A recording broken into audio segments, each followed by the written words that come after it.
அன்புள்ளம்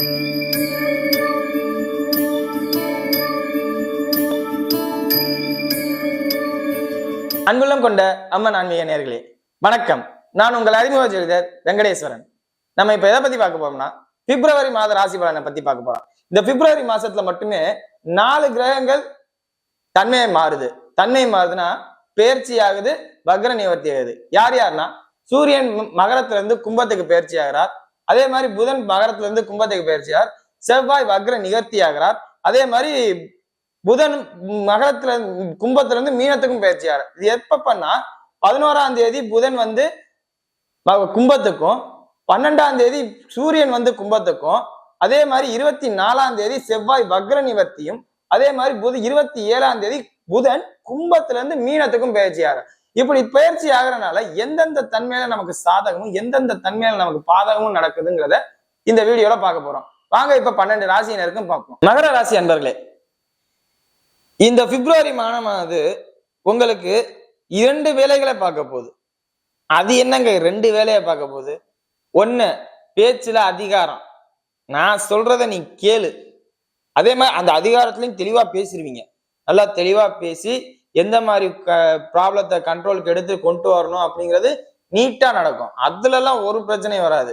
2வது, லேண்ட் ரிலேட்டடான ப்ராப்ளம். கைக்கு வர வேண்டிய இடத்த ரெஜிஸ்ட்ரேஷன் வராம பண்ணிட்டு இருப்பாங்க. நம்ம இடத்த கைக்கு வரணும், ரெஜிஸ்ட்ரேஷன்ல நம்ம பணத்தை கொடுத்துருப்போம், அது ரெஜிஸ்ட்ரேஷன் ஆகாம மாட்டிட்டு நிற்கும். இந்த 2 விஷயத்துலதான் நீங்க அதாவது கவனமா இருக்க வேண்டியது ஒண்ணு, சாதகமானது ஒண்ணு. பேச்சு, திறமை, தொழில் அதெல்லாம் சூப்பரா வரும், நல்லா பேசுவீங்க. ஏன்னா 2ல புதன் வரப்போறாரு. எப்ப? பிப்ரவரி 11க்கு அப்புறம் 2ல புதன் வருவார். 12ஆம் தேதி சூரியனும் வந்துருவார். அப்படின்னா என்ன அர்த்தம்? பேசியே நிறைய பேருக்கு இது பண்ணுவீங்க, பதில் சொல்லுவீங்க. உங்களை நிறைய பேச வைப்பாங்க. எல்லாரும் சாமர்த்தியமா பேசுவீங்க. சாமர்த்தியமா ஏன் பேசுவீங்க? உங்க ராசிக்கு 6ஆம் அதிபதியும் 9ஆம் அதிபதியும் யாரு?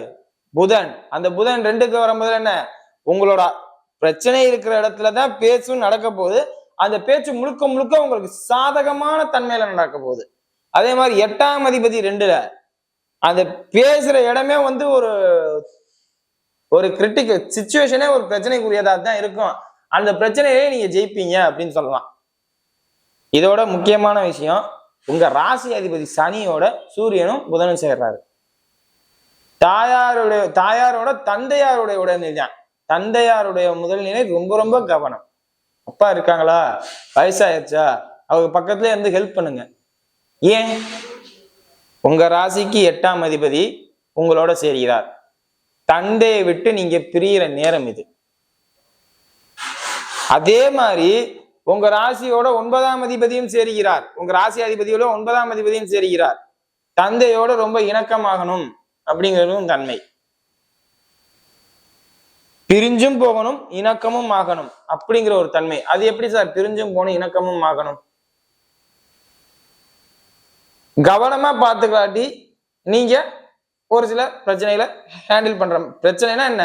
ஒரு சில இழப்புகளை பார்க்க நேரிடும். ஏன்னா 8ஆம் அதிபதி இல்ல, உடல்நிலை பாதிக்கப்பட்ட தந்தையா இருக்கிற பட்சத்தில் நீங்க பார்க்கணும் அப்படிங்கிறத நான் ரொம்ப உங்களுக்காக சொல்றேன். அதே மாதிரி தொழில் சூப்பரா இருக்கும். இந்த மாசம் பிப்ரவரி மாசம் ஆரம்பிக்கும் போதிலே சுக்கிரன் 10ஆம் அதிபதி உங்க இதுக்கு உச்சம்.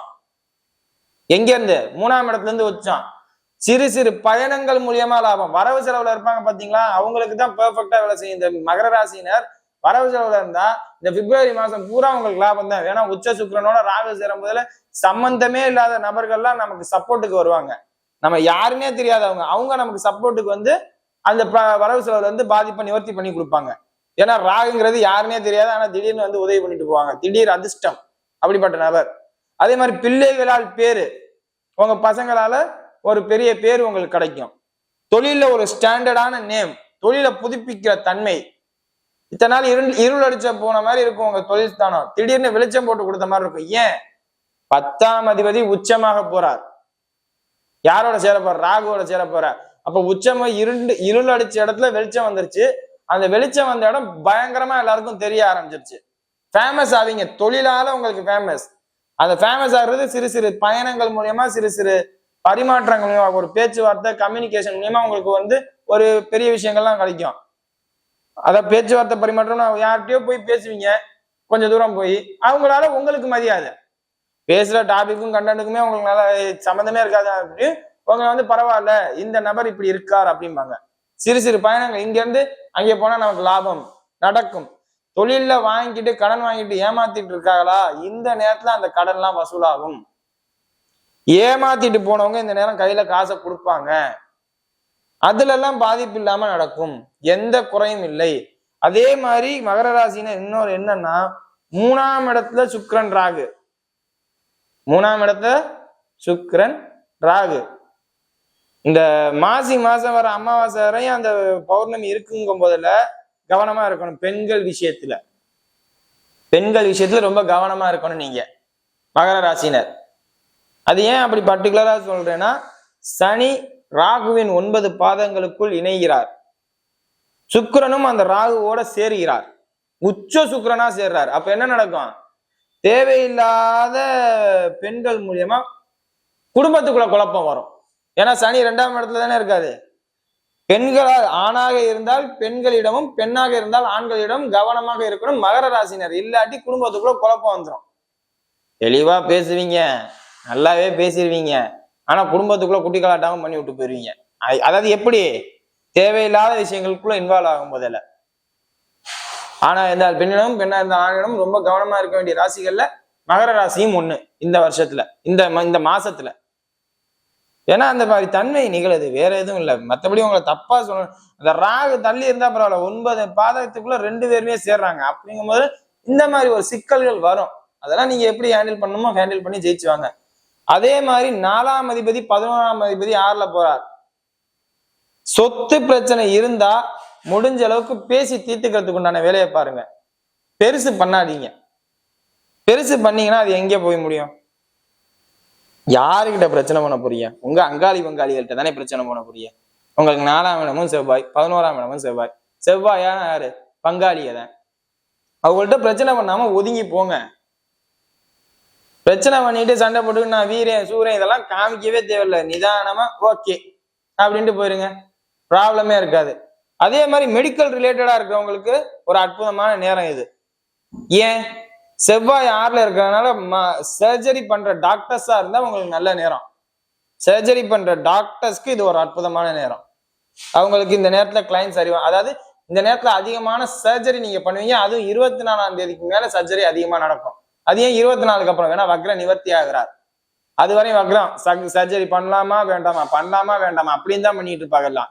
அதுக்கப்புறம் சர்ஜரி நல்லபடியா நடக்கும். அதே மாதிரி காவல்துறையினரா இருக்கும் பட்சத்தில் யாரிடமும் தேவையில்லாம பிரச்சனை பண்ணிக்க வேண்டாம். அதாவது எந்த ஒரு மேலதிகாரிகிட்டையும் வம்பு பண்ணிக்க வேண்டாம். எதா இருந்தாலும் நல்லபடியா நடக்கும்னு ரிலாக்ஸா உங்க வேலையை பாருங்க. இப்ப வாங்க நட்சத்திர ரீதியான பலன்களை பார்ப்போம். உத்திராட நட்சத்திரக்காரர்கள், உத்திராட நட்சத்திரக்காரர்கள் தான் நான் சொன்னேன் பாத்தீங்களா, இந்த பெண்கள் சமாச்சாரத்துல மாட்டுவாங்க அப்படின்ட்டு. அது நீங்க தான். தேவையில்லாம நடந்துகிட்டா குடும்பத்துல கலகம் உண்டாகும். ஏன், சுக்கிரன் ராகு சேர்க்கை, சனியின் 9 பாதங்களில் இணைவு, 9 பாத கணக்குல கொண்டு வாங்க. அப்படி பார்க்கும்போது பல குடும்பத்தால பிரச்சனை வரும். உங்க வாயால எவ்வளவு கெட்டிக்கார சமத்தா நீங்க பேசுவீங்களோ அதுக்கு ஈக்குவலான ஆப்போசிட் ரியாக்ஷனும் நடக்கிறது உங்களுக்கு தான். மகர ராசியில உத்திராட நட்சத்திரக்காரர்கள் வாயால எவ்வளவு தூரம் நல்லது நடக்குமோ அவ்வளவு தூரம் வாயால கெடுதல் குடும்பத்துக்குள்ள நடக்கும். வெளிவட்டாரத்துல நடக்காது, குடும்பத்துக்குள்ள நடக்கும். அதனால கவனமா இருங்க. ஏன்னா சூரியனுக்கு உங்க நட்சத்திர அதிபதிக்கும் உங்க ராசி அதிபதிக்கும் எதிரெதிர் தன்மை. அதனாலேயே பாதி உங்களுக்கு வந்து இதை பண்ணலாமா அதை பண்ணலாமாங்கிற குழப்பத்துல ஓடும். அதுவும் அவங்க 2 பேரும் இப்ப சேர்றாங்க. சேரும் போதுல என்ன நடக்கும்? புதனோட சேர்றாங்க.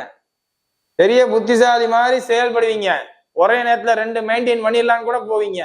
அதெல்லாம் எதுக்கு தேவையில்ல, ஒன்ன வச்சு மெயின்டைன் பண்ணுவோம். அதே மாதிரி தொழில்துறை நல்லா இருக்கும். தொழில்துறையை 2ஆ மெயின்டைன் பண்ணலாமா அப்படின்னு பாருங்க, அது கொண்டு வரலாம். மற்ற விஷயங்களை 2ஆ கொண்டு வர்றது சிக்கலாயிரும். தொழில்துறை கூட 2ஆ அமைக்கலாம், 3ஆ அமைக்கலாம். ஆனா குடும்ப வாழ்க்கையில 2, 3ங்கிற மாதிரி கொண்டு போனா உத்திர நட்சத்திரக்காரர்கள். அடுத்தது திருவோண நட்சத்திரக்காரர்கள்.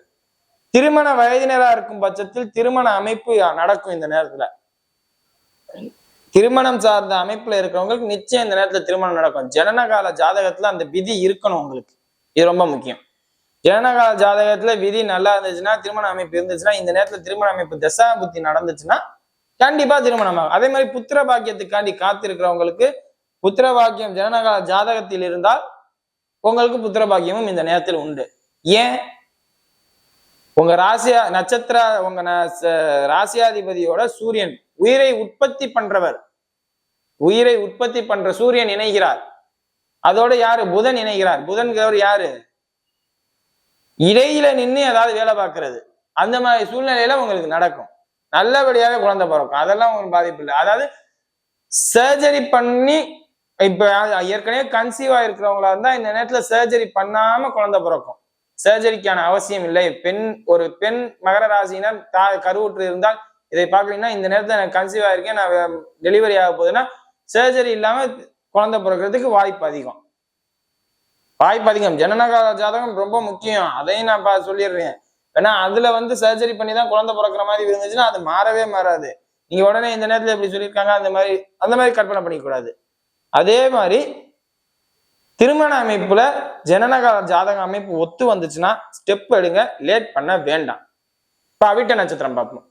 அவிட்ட நட்சத்திரக்காரர்கள் நான் சொன்னேன்ல, அவிட்ட நட்சத்திரக்காரர்கள் டாக்டர்கள் இந்த வீடியோ பார்த்தீங்கன்னா பாருங்க. 24ஆம் தேதிக்கு அப்புறம் உங்க சர்ஜரி ரிலேட்டடா உள்ள டாக்டரா இருந்தா நடக்கும். அதே மாதிரி ஆர்டோ ரிலேட்டட் டாக்டர்ஸா இருந்தா உங்களுக்கு அற்புதமான நேரம். பேஷன்ஸ் 24ஆம் தேதிக்கு அப்புறம் வருவாங்க. அதுக்கு இடையில கொஞ்சம் ஸ்லோவா மந்தமா இழுக்கும். அதே மாதிரி காவல்துறையினா இருக்கும் பட்சத்தில் கவனம் தேவை. ஸ்போர்ட்ஸ் மேனா இருக்கும் போதுல கவனம் தேவை. ஏன் ஸ்போர்ட்ஸ் மேனா இருக்கவங்கலாம் கவனம் தேவை? நீங்க எல்லாம் ஓடணும் ஒடியாடணும் அப்படி பண்றவங்க, நின்று நிதானமா பண்றவங்க கிடையாது. அப்படிங்கும் போது என்ன, செவ்வாய் வக்ரம் நிவர்த்தி ஆகிற வரையும் நீங்க கவனமா தான் இருக்கும். செவ்வாய் எங்க இருக்கார்? 6ஆம் இடத்துல இருக்கார். பாதிக்கிற இடத்துல பாதிப்பாவே பாதிச்ச மாதிரியே இருக்கார். அப்படிங்கும் போது என்ன நடக்கும்? பாதிப்பு நடக்கும். அதே மாதிரி உங்கள் நட்சத்திராதிபதி 4ஆம் அதிபதிங்கிற காரணத்தினால சொல்றேன், வண்டி வாகனங்களே ரொம்ப ரொம்ப எச்சரிக்கை நீங்க தான். மற்ற யாருக்குமே பாதிக்கிற தன்மை பெரிய அளவுலாம் பாதிக்காது. உங்களுக்கு வண்டியில வாகனத்துல போகும்போது கவனமா போகணும். வீடியோ இப்பதான் ஃபர்ஸ்ட் டைம் பாக்குறதா இருந்தா லைக் பண்ணுங்க, ஷேர் பண்ணுங்க, கமெண்ட் பண்ணுங்க. சேனலை மறக்காம சப்ஸ்கிரைப் பண்ணுங்க. வேற எதுவும் ஜோதிட ஆலோசனை இருந்தா கீழே உள்ள நம்பருக்கு கால் பண்ணுங்க. நன்றி.